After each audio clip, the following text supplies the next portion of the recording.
What would you say is absolute poison to life/society? I'll tilde 100% tilde probably will get downvoted, but is poison to us. That seriously messes with the brain and we don't even realize it. The business behind it will make sure to let you know it's all natural and healthy, but it absolutely isn't. Organized religion, of any flavor. Be spiritual in your own mind/heart, but as soon as you organize 2+ people together it becomes an us versus them mentality. It's so toxic. It was a mere shore of freedom a time ago. Now it is mind poison. When something is for free it means that you are the product. YouTube wants to know our tastes, Facebook our personal data. What do free sites get from us? Cancel culture, people being cancelled left and right. It prevents any exchange of opinions or investigation of the truth, even when it would be appropriate or necessary. Getting offended on others' behalf. Just shut up with you low self-worth and need of approval and attention. Nobody actually cares about you trying to always take the moral high ground. It's pathetic that there are girls out there who believe Taylor Swift is better than Whitney Houston. Religion, if it is lived by people in groups, pray to whoever and whatever you want, just don't force it on anyone and stop trying to create whole groups, otherwise it becomes toxic. Seen too many people fighting over it, way too unnecessary. Materialism and extreme wealth. People who have extreme wealth usually have a lot of power, but are completely out of touch with how their decisions affect life for the rest of us. I'm beginning to think that sexualization and gratuitous are having some deep negative effects on society that we're probably not all that aware of. I think it damages many people's ability to have normal relationships and changes the way they relate to one another. I said this in an AskReddit before and got attacked, but it's true and will always be detrimental. It's also interesting that most people who defend it are addicted. Disinformation, and it's more effective and faster than I would have never imagined. I grew up believing that democracy inoculated the USA from propaganda and disinformation. Nope. I've said it once and I'll say it, like a dozen or so more times, I guess. Apathy.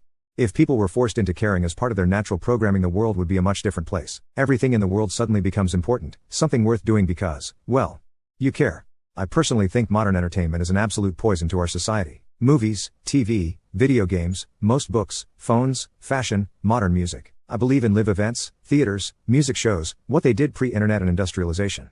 They in their 30s feel the only thing that matters to their friends is getting enough sleep? If I'm not home by 7:30, I get seriously irritated. If I'm out past 9, I'm not having a good time.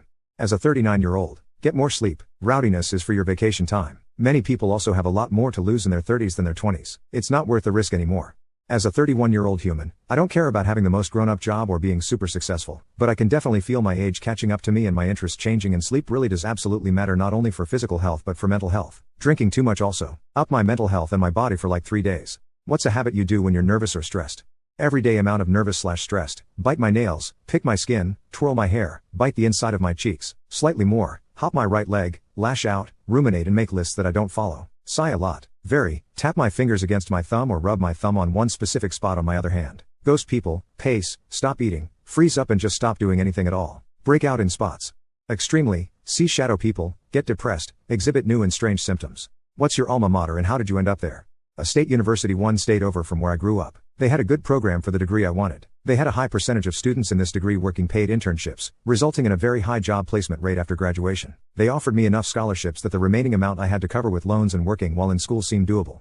Small research school far away, because I wanted to be far away, and they had very good academics, non-discriminatory admissions, and low burden of Expand Your Horizons mandatory classes. I got to take almost every class I wanted, on my own terms, and the university supported me all the way. It was the second cheapest state university. First was in the same city as my parents and I couldn't live with them because they're insane. And the program I wanted to go into was small but had good professors. I got a decent amount of FaceTime with professors and there was plenty of support. Don't regret it at all. It's not an unrecognizable school, but more importantly it's accredited and proves I have a degree. I've worked alongside people with much more prestigious alma maters and made the exact same paycheck. Bay Path University. I heard good things about their biology program, and I knew that was the school for me, even though I probably should have just gone to Worcester State or Framingham State, since I could have gone tuition free because of my dad's job and commuted, which would have saved me $1 on student loans. Women of Reddit who can forgive easily and not hold a grudge, how do you do it? I like myself more than I can hate someone else. Forgiving doesn't have to mean forgetting, and I mean more like a boundary than a grudge. I can forgive very easily and still protect myself from further harm, which is what prevents a grudge for me. Sometimes I find that I really am holding a grudge and I have to remind myself that it's hurting me way more than it's hurting them, and then I'm back to the top there. I like myself more than I can hate someone else. My dad was a grudge holder. My husband pouts. Let's all let a black cloud hover over our heads for a week before we have a discussion, clear the air and get to be friends again. Sweet Mary Magdalene. This is small-scale war. Two nations killing thousands until they finally come to the table and do what they were going to do all along, talk. It is a form of bullying. I don't let my husband pout for more than half an hour anymore. I will not let him ruin my day because he is upset about something said in passing or misunderstood. I hassle him until he spills and then we make up or fight it out or get over it. Either you let go of the person, or you let go of the feeling and accept the situation as is but keep personal space from that person. Last but not least is if you have this person in your life and you've forgiven them, and have them a second chance, it's because you trust that person will improve, or you know when to exit if it doesn't change without hard feelings. You choose to let it go. We all make mistakes, and I find it useful to give others the benefit of the doubt and assume their intentions were good even if they hurt me in some way. Holding on to a grudge doesn't benefit you in any way. Coming for tips on how to not hold a grudge, because I've been holding about 3 for varying amounts of time, the longest being 6 years. Easy. Forgiveness is rarely necessary, and grudges are a waste of your time. If someone does me wrong, or acts unkind in some way, it's usually not on purpose. It could be a misunderstanding, a really bad day, a difference of opinion, or a clumsy way to express concern, for instance. So you talk about it like grown-ups, you get to understand where the other one is coming from, and at worst you agree to disagree. Easily forgiven if even that big a deal, and nothing to hold grudges about. If someone did do it on purpose, even if not to harm me but to look better themselves, they're not in my life anymore. Perhaps simple civil high-byes. So again, nothing to forgive, and nothing to hold grudges about. Holding a grudge costs energy. Why would I spend energy on something and someone so useless? Also, I have one big grudge that takes up all my free grudge slots. I'm working on getting rid of it, but it will probably take a lifetime. It's a gift and a curse. As easily as I come to care for people and grow attached is just about as easy for me to stop caring about them and let things go. What took me a long time to learn, however, was the ability to remove myself after I've been shown a person's true colors. I'd find myself being betrayed repeatedly on the same offenses.